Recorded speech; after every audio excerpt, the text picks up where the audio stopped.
Hello. ఏంటంటే విషయం 26న సచివాలయంలో మాక్ పార్లమెంట్ జరుగుతుందంట. నేను వెళుతున్నా. కానీ వెళ్ళాలంటే గేట్ పాస్ ఉండాలన్నమాట. గేట్ పాస్ ఉంటేనే మన సీఎం పర్మిషన్ కదా.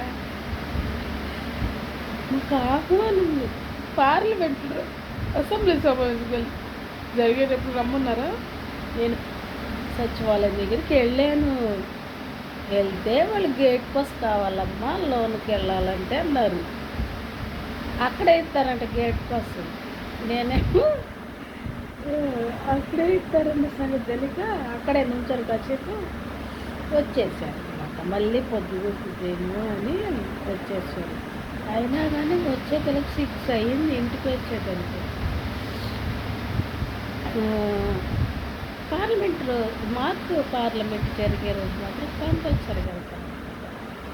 ఇప్పుడు ఇన్స్టాలో పోలీసులు కానీ ఎమ్మెల్యేస్ కానీ మంత్రులు కానీ ఎవరైనా సరే ఏదన్నా చేశారనుకోండి పీపుల్స్కి నా ఫోన్లో వచ్చి పెట్టేస్తాను. స్టేటస్కి వస్తాయి. ఫాలోవర్స్ కదా మనం ఎమ్మెల్యేస్ ఫాలోవర్స్ పెట్టేస్తారన్నమాట. కానీ అందరూ కూడా కొంతమంది ఎమ్మెల్యేస్ అనమాట వాళ్ళ నియోజకవర్గాలు వాళ్ళకున్న సమస్యలు అన్నీ వాళ్ళు ఏదన్నా సమస్య తీర్చారనుకోండి.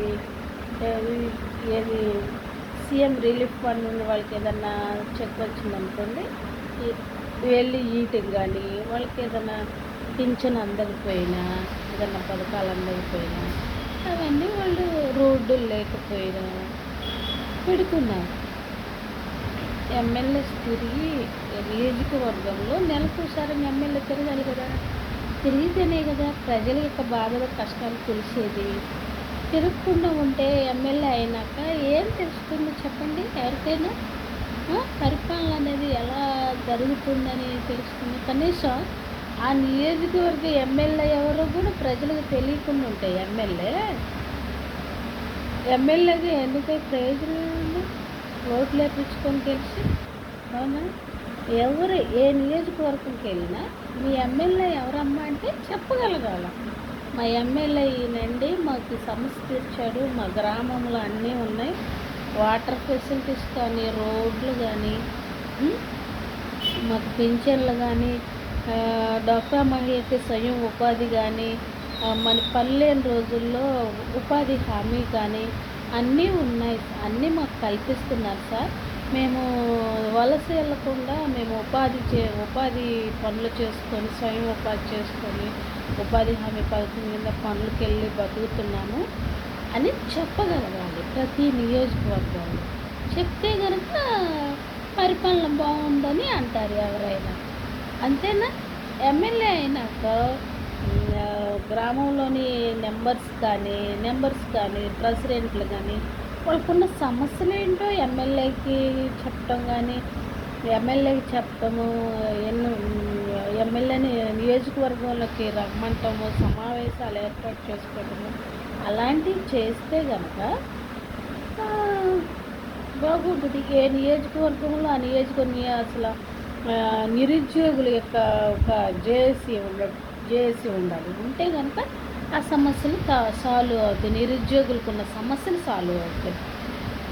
ఓవరాల్గా జేఏసీ కాకుండా నియోజకవర్గంలో నిరుద్యోగులు మొత్తం ఒక జేఏసీగా తయారయ్యి వాళ్ళు ఒక యూనియన్గా ఉండి వాళ్ళకు ఉన్న సమస్యలు ఏమిటి, వాళ్ళకి స్వయం ఉపాధి కోసం కానీ లేదంటే ఏదైనా కంపెనీలో జాబ్స్ కోసం కానీ వాళ్ళు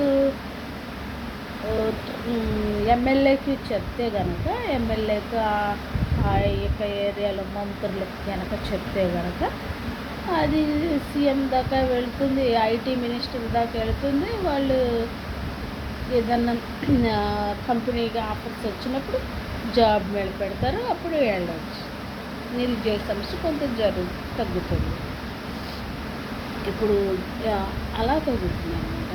కాబట్టి ప్రతి నియోజకవర్గంలో ఎమ్మెల్యే కంపల్సరీ నెలకొకసారైనా ఆ నియోజకవర్గం మొత్తం పర్యటించగలే.